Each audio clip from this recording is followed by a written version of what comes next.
Professor Sir John Curtis, one of the UK's leading pollsters, says that the Queen's death is unlikely to have an impact on the Scottish independence debate.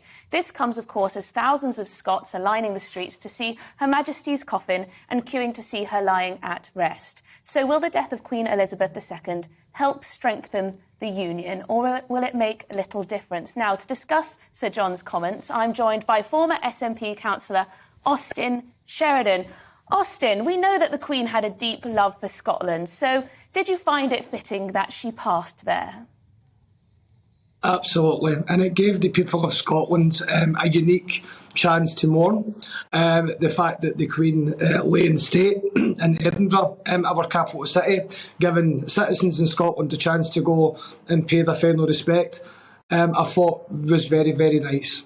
And when it comes to the independence debate, as I said, there's people who support independence, that had great admiration for Her Majesty the Queen. We've seen in the Scottish Parliamentary Chamber, when the First Minister moved the motion of condolence, that the entire chamber united across unionists, across nationalist lines, in sending condolences and standing shoulder to shoulder with people in our country who are mourning the passing of the Queen. Now, I can't help but think that perhaps Nicola Sturgeon should leave her quest for independence for a little while at least, in light of the strong unionist feeling that there has been. And I do think the Queen's death has increased support, or at least more acknowledgement of the importance of the Union. Do you not see that at all? No, because during the 2014 independence referendum, what people were focused on was how we can put money in people's pockets. People were focused on the economic arguments, the environmental arguments. The monarchy wasn't something that came up on the doorstep, most likely being the reason that it's actually SNP policy to retain the monarchy as head of state. If you look at the Commonwealth, right, which is a collection of independent countries, Canada, New Zealand, Australia, just a few to come to hand, is that they're independent. I don't think any of them want to give up their independence, but they also appreciate their ties to the monarchy and the shared culture that they have with people in the United Kingdom. And I don't see why Scotland, as an independent country, would be any different. But King Charles made a very clear attempt to visit all corners of the United Kingdom and show his respect for the Union, how important it is to the monarch. Now, I have family in Scotland who are unionists, and they will have seen the coffin and the procession go through parts of Scotland, go through Banchory, go through all different parts of Scotland. That happens to be where they live, in Banchory near Aberdeen.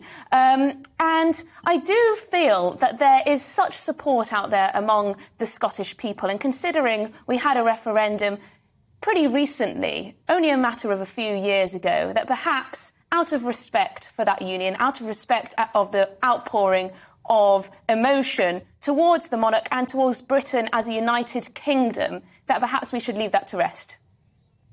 But we can't confuse the admiration that people in Scotland had for Her Majesty the Queen and link that to the question for independence, because that would be like saying that people that support independence somehow don't support the monarchy or support the Queen or respect the Queen as much as someone who doesn't support the Union. I mean, and let's also be clear that there are people in Scotland that support the Union that don't support the monarchy. So it really isn't a clear-cut issue that if you support the monarchy, you must automatically have some sort of admiration for the political union. As I says, there's people, and we've watched broadcasts on our news channels. We've visited Australia and Canada, other parts of the Commonwealth, that have got great admiration for Her Majesty the Queen, who's just sadly passed away.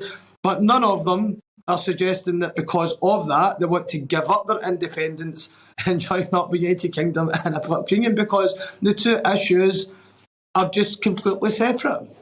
Sadly, we're not going to see eye to eye on this issue, but thank you very much for joining us on GB News this afternoon. That was Austin Sheridan, who is a former SNP councillor. Thank you very much for your time.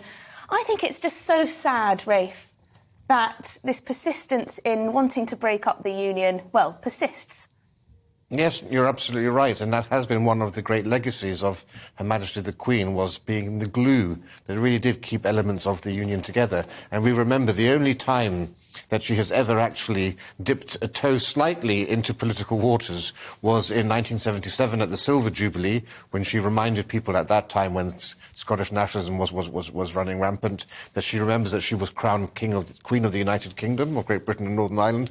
And then again in 2014 at the last referendum on independence, when she made what was a very diplomatic statement saying she was hoping that Scots would think very carefully before casting that vote. She knows how strong the Union is and how important it is. And I think that we've seen with the current king, his visits to Scotland, to Wales and Northern Ireland are all efforts to show that the monarchy is not just for England.